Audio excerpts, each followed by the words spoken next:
Welcome back to another Senators Post Media Panel. I'm Bruce Garriock with Nick St. Pierre from 94.5 Unique FM, the French radio voice of the Ottawa Senators.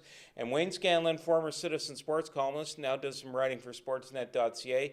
Guys, it's been a difficult start for the Senators. They go 1-4 in their first 5 games of the regular season. They get only one victory in their last homestand. That was shockingly Saturday against the Tampa Bay Lightning. Nick, where do you think this team is at right now? I think it's at where it should be. It's progression. Guys that are trying to find their spot in the new system under the new coach. There's a lot of assimilation. And to be honest, I was kind of surprised with the prestation, the performance they did against the Lightning. And going back to the game against the Blues, it's telling us that this team, when it's going to be up to par, should be pretty good and pretty hard to beat night after night. You know, Wayne, one of the things that DJ Smith has kind of leaned on is defensive play. Now, I don't think they were that bad defensively against the Minnesota Wild Monday in that 2-0 loss. It was kind of a sleepy game, but that's an area they're going to have to clean up. Yeah, it's interesting because DJ Smith has talked a lot, as you know, about finding an identity. And I thought against the Tampa Bay Lightning Saturday, this team found that should be its identity. It's working hard. It held Tampa Bay to, I believe it was 21 shots on goal. Their high-powered offense, I mean, that was textbook. And so it was somewhat disappointing after playing well against St. Louis, Stanley Cup champions, on Thursday, and maybe not getting the goaltending they needed. I thought their effort was there. And then to turn around against Minnesota and lay a little bit of an egg. They were competitive, but not quite good enough. And I think it was a bit of a letdown after a really solid win against Tampa Bay. You know, I look at the situation now. One of the things that certainly happened against the Minnesota Wild guys was the power play went 0 for 5. And it turned out it cost them the game. That power play, as we talk right now, is 0 for 17 as they prepare to face the Vegas Golden Knights on Thursday night. What's wrong with that power play? One of the things I maintain is that you've got to get Thomas Chabot scoring some goals here. But what's not happening, Nick? Well, it's too predictable right now. I think the setup, everybody's doing the same thing. And right now, we're not moving the puck enough. And if we're not forcing at least a little movement from the goalie, your chances are reduced. And like you said, not enough puck to Thomas Chabot.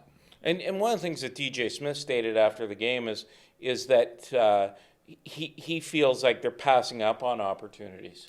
Yeah, and they're missing open men and just not executing. But you might look, it's as simple as they don't have Erik Karlsson, they don't have Mark Stone, they don't have Matt Duchene, they don't have the star power there. So I think they're going to have to try to score ugly. Get people like Brady Tkachuk in the crease where he belongs and just kind of score ugly. I thought it was interesting, Bruce, that they have improved on their PK. I mean, I think they're 16th, 82% on the penalty kill. Haven't opened their books yet on the power play, so lots of work to do there. Well, as aggressive as they've been on the penalty kill, Nick, that needs to translate on the power play, because one of the things that DJ talked about before they left on this road trip was changing personnel on the power play.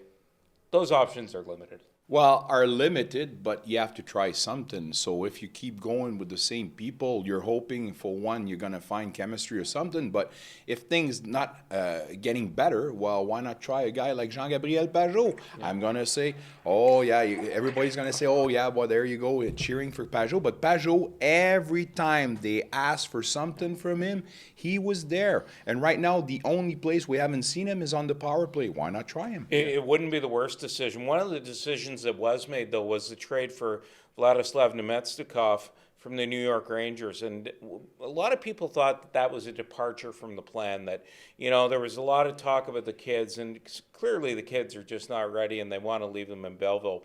But I think, Wayne, that Namestnikov has been a positive addition for this team. Oh, yeah. No, played really well against Tampa. It was a little quieter against Minnesota, but was missing his pal Anisimov, and I think you could tell. I mean, those two have instant chemistry. They've played together on World Championships and in a World Cup. So I think it's a great. There's nothing to lose here because they can always flip him out at the deadline if they want to do so, and yet it's kind of a free look, really, in case they want to re-up this guy. He's still pretty young. And Nick, that fourth round pick that they gave up, and 2021 is widely regarded as not being a very good draft. Like Wayne said, they could get that back. I think it's been a positive decision for them. And it could even be better than a fourth-round pick they get back if they decide to trade him. But Namestnikov is still a first-round pick. He has the potential, and his age is fitting right with what we want to create with the Senators. So Namestnikov right now is a great pick. But like you said, at first thought, I was saying, like, well, we're not progressing, we're regressing. Where's the plan? But like you said, I think that the more we think and we look at it, the kids are just not ready. Yeah, and it's a positive move for Namestnikov because Wayne, he's a driven player because he needs to play well. He's in a contract here, and he's getting opportunity here that he wasn't going to get with the New York Rangers. What a thing! I mean, DJ Smith talked about him being a two-way player, and I've been very impressed. This guy has some jam. He doesn't mind going into the corners. He's defensively responsible.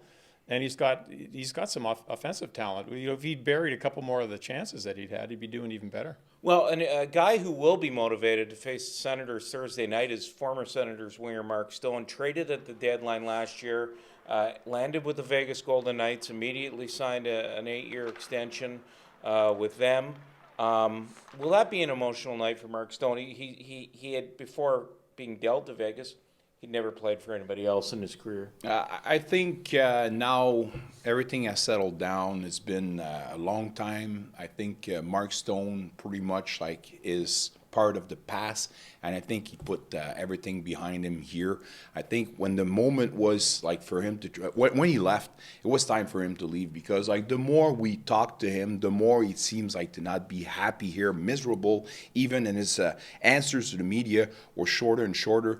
I think it was a good thing for everybody. And Mark Stone, yes, might be a little, I could say, maybe a little emotion, but not much. You know, Wayne, I look at it, and the piece the major piece they got back in that deal obviously was Eric Brandstrom.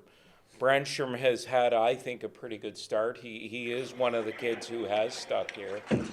When you look at that trade down the road, where the Senators are going, down the road they will be happy with this deal. I think so. Brandstrom has some areas to grow in, obviously. He's surprisingly a little bit better defensively than I thought he was, and yet I thought he might have a better shot than he does. And, you know, in terms of the power play force on the blue line, I think of a young Erik Karlsson in here, and skinny and small, and he could wire that puck. And I think that's an area where Brandstrom has to be a little more effective if he's going to get the point totals up. Yeah, he has the potential, I'm sorry to say, but Brandstrom right now has to actually polish his defensive game. That's where I think he's letting go a little bit his offensive side, and he has to choose his shots, like on the power play, whether it's a slap shot or wrist shot, he needs to really find that, and right now we're just seeing him trying to polish his defensive, but like you said, this potential is big, huge. Well, we'll see after this road trip where the Senators are at. They've got stops in Vegas, Arizona, and Dallas before they return home next Wednesday night. For Postmedia's panel, I'm Bruce Garriock with Nick St. Pierre of Unique 94.5 FM and Wayne Scanlon, who writes for Sportsnet.ca.